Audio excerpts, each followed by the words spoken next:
अस्सलाम वालेकुम, आदाब। मैं हूं खलील फरहाद। जैसा कि हम देख रहे हैं, तेलंगाना में इलेक्शन का मौसम है। सियासी लीडर्स अब मजहब, जात, अमीर गरीब सब छोड़कर लोगों के घरों के दरवाजे पर पहुंच रहे हैं और वही वोट देने की अपीलें करते जा रहे हैं। बात करें रियासत तेलंगाना की सियासी सूरत हाल की, तो साहब के दौरे के बाद और निज़ामाबाद में उनकी जानिब से किए गए सीएम केसीआर के एनडीए में शामिल होने की ख्वाहिश के दावे ने ऐसी खलबली मचाई जिससे सियासी गर्मी बढ़ गई है। आज इसी पर बात करेंगे कि अपने हर इलेक्शन के स्पीच में बीजेपी और पीएम मोदी पर शदीद तनकीद और तंज करने वाले केसीआर का झुकाव वाकई बीजेपी की तरफ है। क्या वाकई मुसलमानों और निज़ाम का दम भरने वाले केसीआर बीजेपी के साथ जा सकते हैं? अगर नहीं तो इसकी वजह क्या होगी? आने वाले कुछ ही हफ्तों में तेलंगाना में असेंबली इलेक्शन होने जा रहे हैं। आइए सबसे पहले पीएम मोदी का वो बयान देख लेते हैं जिसमें उन्होंने केसीआर की एनडीए में आने की ख्वाहिश, केटीआर को सीएम बनाने का ख्वाब और मोदी जी का इनकार, ये क्या कहा, देखते हैं इस वीडियो में। मैं आज पहली बार एक रहस्य खोलने जा रहा हूं। खोल दूं?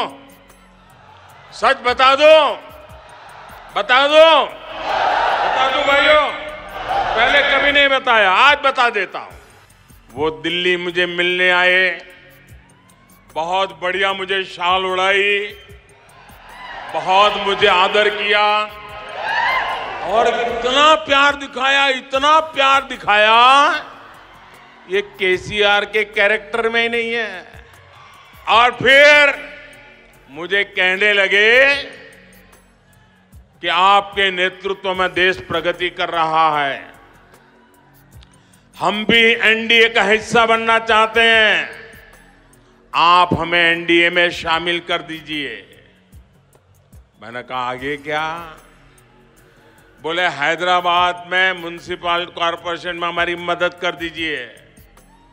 मैंने केसीआर को कहा आपके कारनामे ऐसे हैं, मोदी आपके साथ जुड़ नहीं सकता है। उनको एनडीए में एंट्री देने से इनकार कर दिया। उसके बाद उनका दिमाग फटका, फिर एक बार दोबारा आए। वो मुझे कह रहे हैं कि मोदी जी मैंने बहुत काम कर लिया, अब मैं सारा कारोबार केटीआर को दे देना चाहता हूं।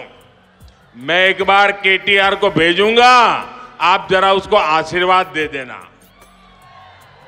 ये उन्होंने मुझे कहा।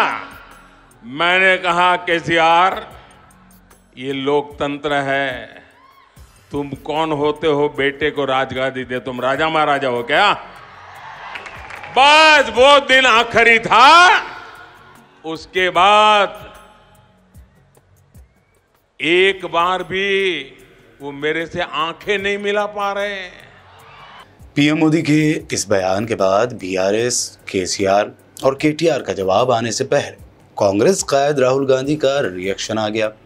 राहुल गांधी ने कहा कि मैंने तो पहले ही कहा था कि बीआरएस का मतलब बीजेपी रिश्तेदार समिति है।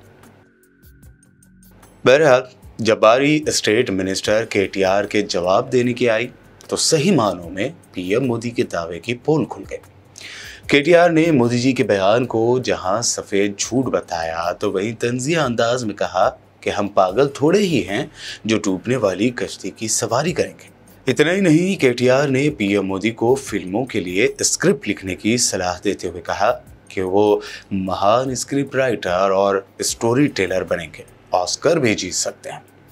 उन्होंने बीजेपी को बिगेस्ट झूठा पार्टी बताते हुए ये भी दावा किया कि 2018 के इलेक्शन में पार्टी के साबिक रियासती सदर डॉक्टर के लक्ष्मण के जरिए अलायंस की तजवीज़ उन्हें भेजी गई थी, जिसे हमने यानी बीआरएस ने, जो उस वक्त टीआरएस थी, इस तजवीज़ को मुस्तरद कर दिया था। BJP is called the biggest jhoot factory of India. The biggest jumla factory and jhoot factory of India is Bharatiya Janata Party, and the chancellor of this university, the WhatsApp university which propagates all this nonsense, is Prime Minister Narendra Modi himself. And he says that he has not allowed us into NDA. हमें कोई पागल कुत्ता ने काटा है क्या कि NDA में हम जाके शामिल हो जाएं?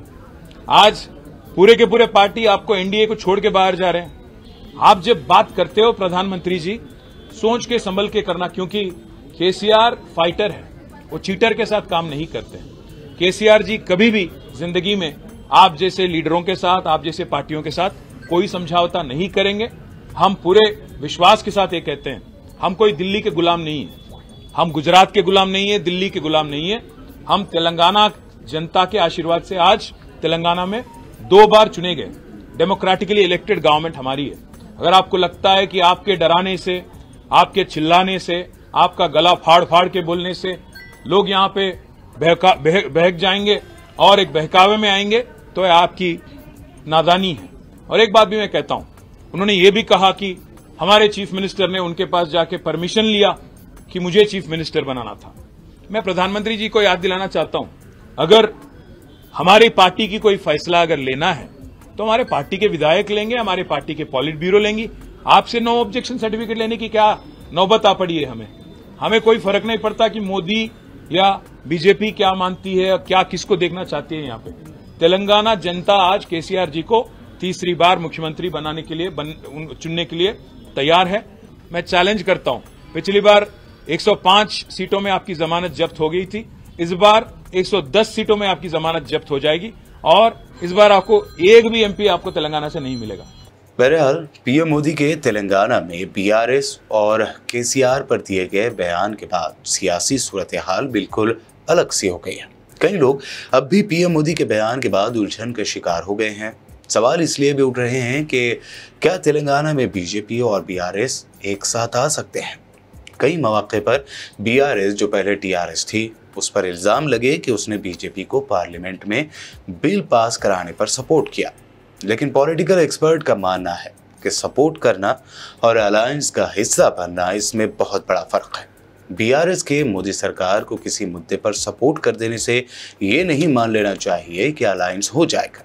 बीआरएस जानती है कि बीजेपी के साथ अलायंस का मतलब होगा उसे खड़े होने के लिए, यानी बीजेपी को खड़े होने के लिए अपनी जमीन देना, और सियासी माहिरीन के मुताबिक केसीआर हरगिज ऐसा नहीं करेंगे। पॉलिटिकल एक्सपर्ट का ये भी कहना है कि केसीआर सियासत के उतने कच्चे खिलाड़ी नहीं हैं कि रियासत की पॉलिटिक्स में बीजेपी जैसी पार्टी को मजबूती से खड़े होने का मौका देते। बीजेपी की पॉलिटिक्स की बुनियाद हिंदुत्व है और केसीआर की सियासत के सांचे में मुस्लिम वोटर भी अहम रोल अदा करते हैं। एक फैक्टर ये भी है कि अलायंस हुआ तो रियासत में रिसोर्सेस तो बीआरएस के ही खर्च होने हैं और फायदा बीजेपी को होगा। वहीं अगर बात करें हैदराबाद की, तो शहर में कई सीटें ऐसी हैं जिन पर जीत और हार तय करने में मुस्लिम वोटर्स फैसलाकुन रोल अदा करते हैं। तेलंगाना में बीआरएस और मजलिस इत्तेहादुल मुस्लिमीन का अलायंस है। सदर मजलिस असदुद्दीन ओवैसी का हैदराबाद और आसपास के इलाकों में अच्छा असर है। जमीन तलाश रही बीजेपी के साथ जाने के लिए बीआरएस को असदुद्दीन ओवैसी का साथ छोड़ने का फैसला लेना होगा, और सियासी माहिरीन का ये मानना है कि केसीआर ऐसी भूल कभी नहीं करेंगे। ये भी एक हकीकत है कि असदुद्दीन ओवैसी और बीजेपी एक अलायंस में रहेंगे, ये मुमकिन नहीं है।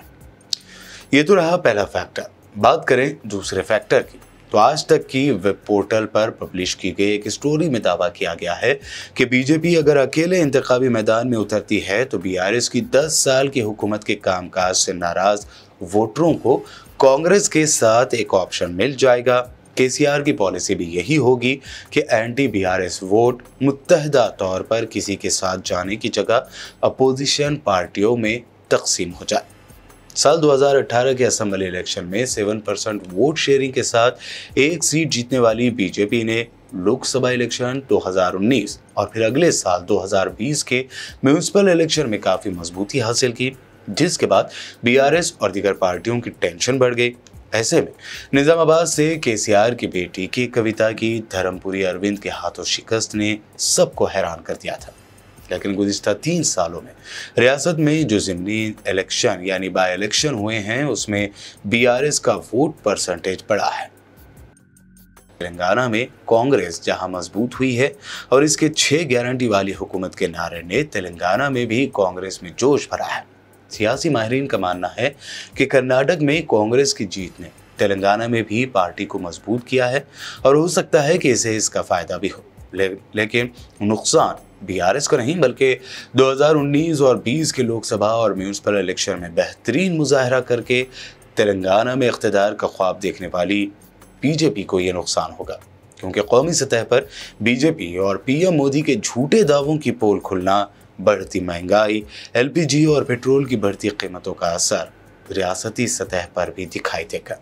वहीं तेलंगाना भर में गंगा जमुना तहजीब का नारा करीब करीब हर सियासी पार्टी देती है सिवाय बीजेपी के, और यही सबसे बड़ी वजह है कि बीजेपी को तेलंगाना में अपना हिंदू मुस्लिम कार्ड खेलने का मौका नहीं मिलेगा और फिर इसका तेलंगाना में हुकूमत बनाने का ख्वाब भी पूरा नहीं हो सकता।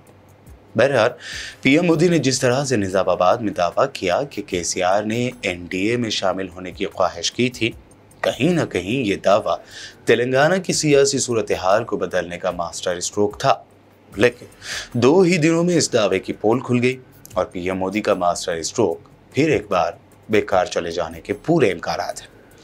और वैसे भी तेलंगाना की आवाम ये बखूबी जानती है कि वो सियासी लीडरों के खेल में नहीं आएंगे।